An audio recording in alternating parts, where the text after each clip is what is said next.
তো এটা মাটিটা চির খেয়েছে বলে এরকম হয়েছে। ওয়াটারফলস এখান থেকে অলরেডি সুন্দর। এই মুহূর্তে রয়েছি হাওড়া স্টেশনে। এখন বাজে হচ্ছে রাত 10:30। আমাদের 11:40-এ হচ্ছে ট্রেন। তাহলে নেবে তোমাদের সাথে কথা বলছি। এখন আছি ধানবাদ স্টেশনে। এরপর কোথায় কোথায় ঘুরতে যাবো কি বলবো তোমাদের, এতটাই ঠান্ডা ছিল যে কথাও বলতে পারছিলাম না ঠিক করে। আমরা রিটায়ারিং রুম নিয়েছি ফ্রেশ হওয়ার জন্য। এরপর আমরা বেরোবো। পাহাড় দেখার খুব ইচ্ছা ছিল কিন্তু পাহাড় দেখতে পাচ্ছি না। আরে এখন তো সবাই আমাদের সাইড সিন শুরু হবে। ও আচ্ছা আচ্ছা। আপাতত আমরা এখন ওয়েট করছি গাড়ির জন্য। বাজছিল ঘড়িতে ঠিক সকাল 6:30। খুবই ভালো লাগছিল ওয়েদারটা।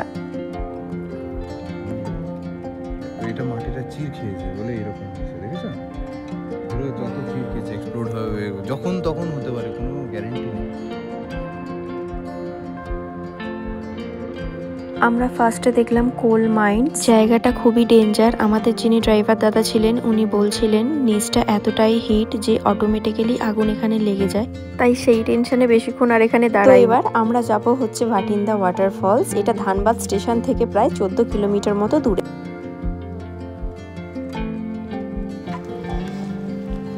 এখন যাচ্ছি ভাটিন্দা ওয়াটারফলস। এখান থেকে অলরেডি আওয়াজ শোনা যাচ্ছে। গেট তো কিন্তু বন্ধ হয়ে গেছে আর ঠান্ডাও সাথে খুব। এখন গেটও খুলেনি। আমরা এত তাড়াতাড়ি চলে এসেছি যে এখনো গেটও খোলেনি। তো জাস্ট তোমাদের দেখাতে চাই একবার। তো জায়গাটা খুবই সুন্দর এবং শান্ত, কিন্তু তার সাথে কি বলবো প্রচুর নোংরা করে রেখেছে। এখন আছি ভাটিন্দা ওয়াটারফলস। এরপর যাবো রামরাজ মন্দির। তো এরপর কি কি সারাদিনের স্পট ঘুরবো সেটা অবশ্যই তোমাদের সাথে শেয়ার করবো।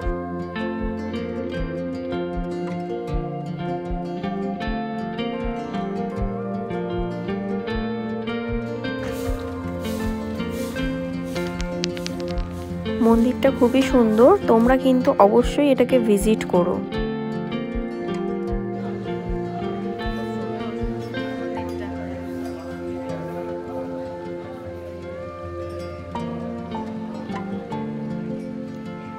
এরপর দেখবো আমরা উত্তম কুমারের বাড়ি। যদিও এটা দেখার কথা ছিল না, কিন্তু ড্রাইভার দাদা বললো এই রাস্তার উপর দিয়েই আমরা যাব, তাহলে একবার দেখেই নাও।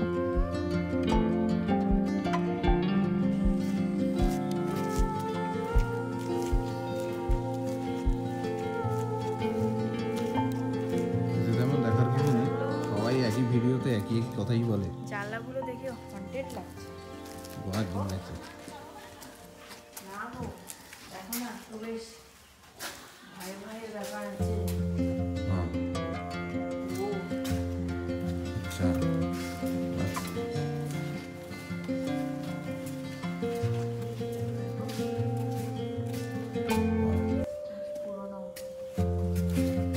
এরপর আমরা যাব হচ্ছে তোপচাঁচি লেক, যেটা আমার যাওয়ার সব থেকে বেশি ইচ্ছে ছিল।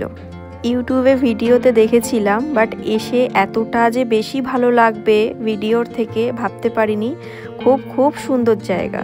তোমরা ধানবাদ এলে অবশ্যই কিন্তু এই জায়গাটা ভিজিট করো। তোমরা কিন্তু মিস করো না প্লিজ। আমি আমার দিক থেকে বলছি, আমার এতটাই ভালো লেগেছে জায়গাটা, আমি শিওর তোমাদেরও খুব ভালো লাগবে।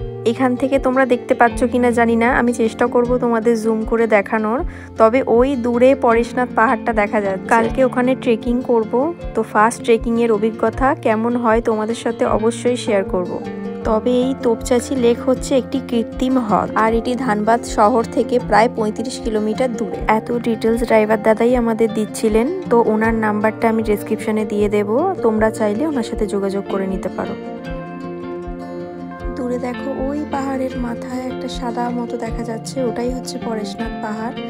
তো জায়গাটা খুব ভালো লাগছে, মনে হচ্ছে ঘন্টার পর ঘন্টা এখানে দাঁড়িয়ে থাকি।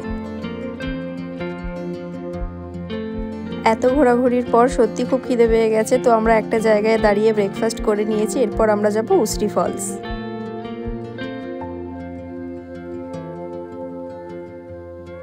উসরি নদী থেকে এই জলপ্রপাতের সৃষ্টি। তো এই জায়গাটাও খুবই সুন্দর। তো আমরা অনেক ফটো, রিলস, এটা ওটা ভিডিও শুট করে নিয়েছি। তো আমাদের আবারও খিদে পেয়ে গেছে। তো এখানে অনেক কিছু বিক্রি হচ্ছিল, তো আমি এখানে একটু ছোলা মাখা কিনে নিয়েছি। ছোলা মাখা খেতে খেতে এই সুন্দর পরিবেশটাকে একটু উপভোগ করলাম বসে। আজকের মতন সাইট সিন আমাদের এখানেই শেষ। এরপর আমাদের আর একদিন এখানে স্টে করার আছে, তাই আমরা এখানে একটা ধর্মশালা দেখে রেখেছিলাম, যেটা হচ্ছে ইউপি প্রকাশ ভবন। অনলাইনে রিভিউ দেখেই জায়গাটাতে এসেছি। আমাদের যিনি ড্রাইভার দাদা ছিলেন উনিও বললেন জায়গাটা খুবই ভালো, আর এদের ক্যান্টিন আছে নিজস্ব, ক্যান্টিনের খাওয়া দাওয়াও নাকি খুব ভালো।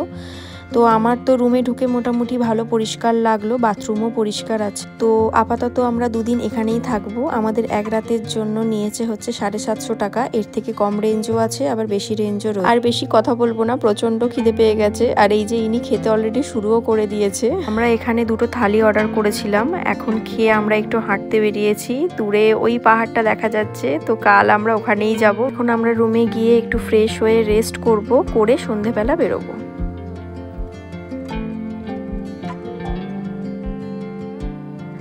সারা রাত ঘুম হয়নি, তাই একটু ঘুমিয়েই পড়েছিলাম। তো এখন বাজে সন্ধ্যে 7:30। তো ওইদিকে দেখো পাহাড়টা দেখাই যাচ্ছে না, এতটাই অন্ধকার। তো কালকে আমরা ওই পাহাড়েই ট্রেকিংয়ে যাব। তো আজকের মতন ভিডিওটা এখানেই শেষ করছি। ভালো লাগলে সাবস্ক্রাইব করে দিও, লাইক করে দিও।